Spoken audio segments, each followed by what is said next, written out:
నమస్తే, నేను డాక్టర్ జీవి చాణక్య. మన దేశంలో ఏంటంటే ఈ ఇంటర్నెట్ వచ్చిన తర్వాత చాలా వరకు జనాల అవగాహన వచ్చింది. అది కరెక్టే. కాకపోతే దాంట్లో ఏది మనం యాక్సెప్ట్ చేయాలి, సైంటిఫిక్ ప్రూఫ్ లేనిది అంటే ఏదో ఒకరి మాట మీద, అది గాలి మాట కావచ్చు, ఏదైనా కావచ్చు, దాని మీద వచ్చిందా, లేదు ఎవరైనా ప్రవక్త చెప్పారా, లేకపోతే ప్రవచనాలు వాళ్ళు చెప్పారా. సో ఇటువంటి మనం ఆలోచించుకోవాల్సిన టైం వచ్చిందనమాట. ఎందుకు నేను చెప్తున్నానంటే డయాబెటీస్ అనేది ఇప్పుడు ప్రతి ఇంట్లో ఉందన్నమాట. కాబట్టి దీని గురించి చాలా సందేహాలు ఉంటాయి. అందులో సోషల్ మీడియా వచ్చిన తర్వాత, ఎస్పెషల్లీ యూట్యూబ్, ఇన్స్టాగ్రామ్ వచ్చిన తర్వాత ప్రతి ఒక్కరు దాంట్లో మాట్లాడేవాళ్ళే. వాళ్ళు రియలీ క్వాలిఫైడ్ డాక్టర్స్ కావచ్చు, లేదు సైంటిస్టులు కావచ్చు, లేదు 2-3 మొక్కలు చదువుకొని అరాపర మిడిమిడి జ్ఞానంతో ప్రాక్టీస్ చేసేవాళ్ళు కావచ్చు, లేదు అసలు దీని గురించి తెలియకుండా కొంతమంది ఉంటారు, ప్రపంచంలో అన్నీ తెలిసినట్టు మాట్లాడుతుంటారు, వాళ్ళు కావచ్చు.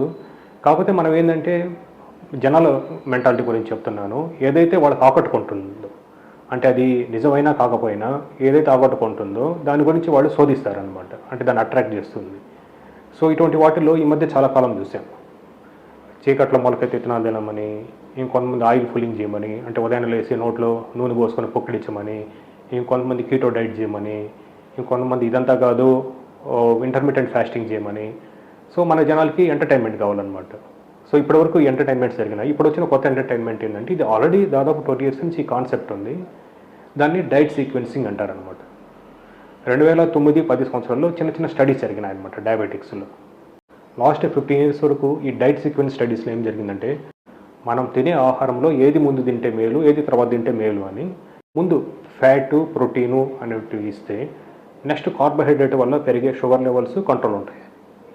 సో దాని గురించి స్టడీస్ జరిగినాయి అనమాట. దీని గురించి చేసినప్పుడు మన పొట్టలోంచి రిలీజ్ అయ్యే ఒక హార్మోన్ ఉంటుంది, GLP-1 అంటారు. సో అది రిలీజ్ అయింది కాబట్టి షుగర్ లెవెల్స్ని కంట్రోల్ చేస్తుందని వచ్చిందనమాట.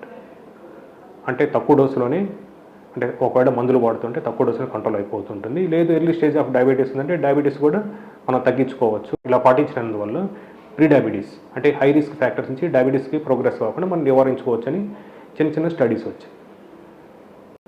దీని గురించి నేను చెప్పదలుచుకుంది ఏంటంటే, ముందు ఏది తినాలి, తర్వాత ఏది తినాలి అనేది. ఫ్యాటు, ప్రోటీన్ తిన్నప్పుడు మన ఆకలి తగ్గుతుంది కాబట్టి నెక్స్ట్ కార్బోహైడ్రేట్ తీసుకోవచ్చు అని. సో ఎక్కువ ఆకుకూరలు, కూరగాయలు తీసుకున్న తర్వాత కొంచెం పప్పు, బాదము, తర్వాత రైస్ కొంచెం పెట్టుకోవచ్చు అనే కాన్సెప్ట్ వచ్చిందనమాట. కానీ మన ఇండియాలో అలా జరగదు. మన ఆహారం ఎప్పుడు సమతుల్యంగానే ఉంటుంది, కానీ మనం ఎలా చూజ్ చేసుకుంటాం అనేది ఇంపార్టెంట్ అన్నమాట. సో నేను ఈ వీడియో ద్వారా చెప్పదలుచుకుంది ఏమిటంటే, ఎవరైనా సరే మన పెద్దవాళ్ళు ఇంతకుముందు పాటించినట్లు ఎక్కువ ఆకుకూరలు, కూరగాయలు తీసుకోండి. అలాగే పాలు, పెరుగు తీసుకోండి.